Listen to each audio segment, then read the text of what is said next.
जय भीम साथियों। आरक्षण का मामला सॉल्व नहीं हो रहा है। कुछ लोग कहते हैं आरक्षण नहीं रहना चाहिए, कुछ लोग कहते हैं आरक्षण रहना चाहिए, कुछ अपने ही समाज के लोग कहते हैं आरक्षण क्या चीज़ है यार, आरक्षण तो अब खत्म हो जाना चाहिए। और कुछ लोगों का मैंने स्टेटमेंट पढ़ा है कि वो कहते हैं अखिलेश यादव जी को, मायावती जी को, लालू प्रसाद यादव जी को, इन सभी लोगों को आरक्षण अब क्या चाहिए, क्यों चाहिए आरक्षण। यार अपने लोग कहते हैं, और वो लोग क्या कहते हैं जो आरक्षण का खुला खुला विरोध करते हैं, वो कहते हैं आरक्षण आर्थिक तौर पर देना चाहिए, कोई गरीब है उसको आरक्षण मिलना चाहिए। आपकी नज़र में क्या सही है? इस पे बातचीत करते हैं और आपको बताते हैं आखिर मामला क्या है। लेकिन वहीं एक सबसे बड़ी खबर है, जो नीतीश कुमार जी ने सेक्स एजुकेशन की बात की थी, उस पर बहुत से लोग उनको मारने की बात कर रहे थे। कुछ आचार्य लोग जिनको दिखता नहीं है, वो जीभ काटने की बात करते थे। कुछ ऐसे भी लोग थे जो अभद्र तरीके से टिप्पणी करते थे, और सांसद भी हैं बीजेपी के।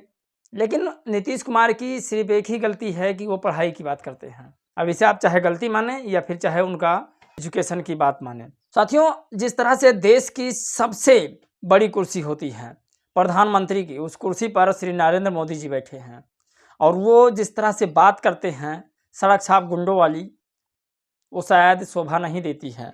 साथियों, आज बहन जी की जिस तरह से रैली हुई है, अगर आपके घर में जो टीवी लगा है, अगर मनमानी व्यवस्था के पत्रकार उस रैली का एक भी फुटेज अगर चला दें तो सत्ता चेंज हो जाएगी, ये मेरा वादा है। आज कई बड़ी खबर पर बात करेंगे, और अंटीनाधारियों के लिए भी एक बात है जो हम बातचीत करेंगे। चलिए वीडियो शुरू करते हैं। नमस्कार साथियों, मैं हूं पराग साथियों, और आप देख रहे हैं देसी पीएसबी ब्लॉग। साथियों, आज की सबसे बड़ी खबरों के साथ में सीधा हम बसपा सुप्रीमो मायावती जी के रैलियों की कुछ आपको कहानी सुनाते हैं, बताते हैं कि क्या मामला था। और यहीं पर अगर हम बात करें साथियों बसपा सुप्रीमो की, तो बसपा सुप्रीमो मायावती जी 8 रैली करेंगी, और 8 रैली वो निम्न स्थानों पर करेंगी। बहुजन समाज पार्टी के राष्ट्रीय अध्यक्ष आदरणीय बहन कुमारी मायावती जी बसपा प्रत्याशियों के समर्थन में 8 जनसभाएं संबोधित करेंगी। उनका स्थान क्या है और कहां पर करेंगी वो हम आपको बताते हैं। राजस्थान के दौरे पर 17, 18, 19 व 20 नवंबर को आएगी मीटिंग, और इस कार्यक्रम के निम्नलिखित जगह हैं, जैसे कि 17 नवंबर को धौलपुर में, और 18 नवंबर को बानसूर में, 19 नवंबर को करौली में, 20 नवंबर को खेतड़ी में। इन 4 जगहों पर मीटिंग पहले दौर में होगी, और इन मीटिंग को संबोधित बहन कुमारी मायावती जी करेंगी। लेकिन वहीं पर एक सबसे बड़ी खबर हम बताते हैं, और यहाँ पर एक तस्वीर दिखाते हैं, एक नहीं ये 4 तस्वीर है, आप लोग देखिएगा ये चारों तस्वीर क्या कहती है। एक एक करके एक तस्वीर दिखाई जा रही है। ये तस्वीर अगर बड़ी टीवी मीडिया आपके जो घर में लगी हुई है, वो अगर उस पर दिखाया जाए, उस पर चलाया जाए, तो सत्ता चेंज हो सकती है। ये बड़ी खबर है बहुजन समाज पार्टी की तरफ से कि आज भिंड में बहुजन समाज पार्टी के राष्ट्रीय अध्यक्ष एवं उत्तर प्रदेश की पूर्व मुख्यमंत्री बहन सुश्री मायावती जी के ओजस्वी उद्बोधन ने कार्यकर्ताओं एवं उपस्थित जनसमूहों को नव ऊर्जा में भर दिया है। ये मीटिंग की तस्वीर है, और ये जिस तरह से मीटिंग में लोग आए हुए हैं लाखों की तादाद में, ये एक भी कवरेज बड़ी मीडिया नहीं करके दिखाती है आप लोगों को। और हम आपको एक बड़ी खबर बताते हैं जो संविधान के ऊपर और आरक्षण के ऊपर है। और एक इसी में खबर और जोड़ लेते हैं स्वामी प्रसाद मौर्य जी की।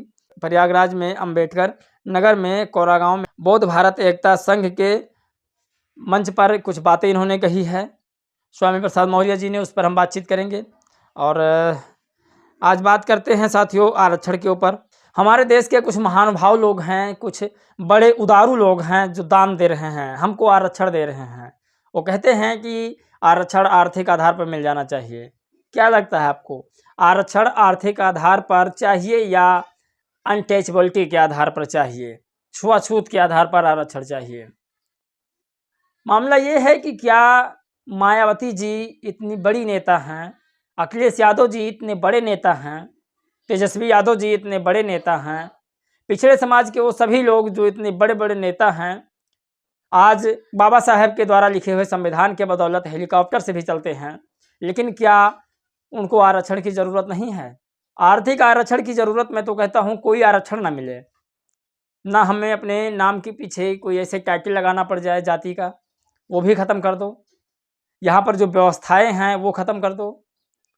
पूरे भारत के लोग जो इंसान हैं सिर्फ इंसान समझें, किसी को किसी प्रकार की भेदभाव न रहे, इस तरह से तस्वीर भी ना होनी चाहिए। देश में एक समान इंसान होना चाहिए। आरक्षण का व्यवस्था आज से नहीं है, आज के कई हजार सालों से पहले आरक्षण की व्यवस्था की गई है। और आरक्षण किसको पहले मिलता था, आज किसको मिल रहा है, इस पर भी बताएंगे हम। गुरुकुल में एक जाति को 100% आरक्षण था। आज ओबीसी, एससी, एसटी आरक्षण की आलोचना की जा रही है। आरक्षण को आर्थिक आधार पर करने की मांग हो रही है, लेकिन जाति को आर्थिक आधार पर करने की मांग नहीं होती। जाति मिटाने के मुद्दे पर आरक्षण विरोधी के मुंह में दही जम जाती है, अंगूठा काट दिया जाता है, शूद्र पुत्र होने के कारण श्रापित किया जाता है। आधुनिक युग में भविष्य के भारत निर्माता को कक्षा के बाहर बैठाया गया। आज़ाद भारत में भविष्य के कवि और लेखक से पूरी स्कूल की बरामदा व फर्श को साफ कराया जाता है। जाति सूचक गाली दी जाती है। आरक्षण की आलोचना होगी तो देशव्यापी जाति जनगणना की मांग होगी और मुट्ठी भर जाति के ओवर रिप्रेजेंटेशन पर बहस होगी। साथियों, हमें आरक्षण नहीं चाहिए, लेकिन अगर आरक्षण हमें चाहिए तो आप हमें देने वाले नहीं हैं, हम खुद ले लेंगे आरक्षण। अगर हमारे साथ भेदभाव होगा, हमें नीच शब्द कह के संबोधित किया जाएगा, तो आरक्षण तो हमें वैसे ही मिल जाएगा। ये सब व्यवस्थाएं खत्म हो, आरक्षण के खिलाफ मैं भी हूँ, आरक्षण नहीं चाहिए। और एक सबसे बड़ी खबर हम आपको बताते हैं, जो बहन मायावती जी ने आज रैली की है, उस रैली की अगर एक भी फुटेज आपके घर में जो टीवी चल रही है उस पर मनुवादी लोग अगर उस तस्वीर को चला दें तो देश की दिशा और दशा दोनों बदल जाएगी। उत्तर प्रदेश में लॉ एंड ऑर्डर कंट्रोल हो जाएगा। भारत के हर एक राज्य में जहां बसपा की सरकार बने वहां पर लॉ एंड ऑर्डर कंट्रोल हो जाएगा। जहां जहां भारत में लॉ एंड ऑर्डर सही है वहां पर संविधान समझ लो कायम है। वहीं पर एक सबसे बड़ी खबर दिखाते हैं, जो इंसान होकर भी वो कुछ अलग देखना चाहते हैं। यहाँ पर एक 4 तस्वीर शो हो रही है, 4 लोगों की। ये आप लोग देखिए। अनुदव चंद्रा लिखते हैं, एंटीना धारक जी, गाय मारने पर मौत की सजा आपके वेद में है सो ठीक है, लेकिन दलित या पिछड़े को मारने पर भी कोई सजा है या डांट देना काफ़ी है या उसकी भी ज़रूरत नहीं है। आप सब तो समीक्षावादी हैं, समीक्षा कीजिए, अपने संगठनों को आदेश दे दीजिए कि समीक्षा करें और कुछ तो न्याय की बात करिए।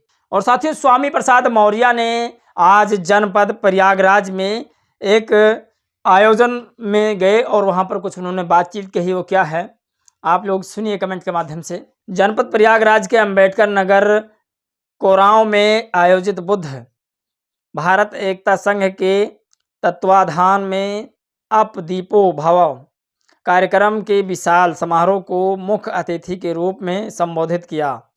और साथियों, लास्ट की एक सबसे बड़ी खबर पर हम बातचीत करेंगे, जो शायद ऐसा नहीं होना चाहिए। और भारत के एक ऐसे व्यक्ति जो पूरे भारत को चलाते हों, श्री प्रधानमंत्री की कुर्सी, उस कुर्सी पर बैठना अपने आप में एक अलग ही गरिमा है। और उस कुर्सी पर बैठ करके सड़क छाप वाली भाषा बोली जाए तो कितना हद तक सही है। भारत के प्रधानमंत्री श्री नरेंद्र मोदी ने एक ऐसे ही भाषा का उल्लेख किया है जो आप लोगों को सुनना चाहिए। दुनिया के सबसे बड़े लोकतांत्रिक देश में प्रधानमंत्री की भाषा क्या ऐसी हो सकती है?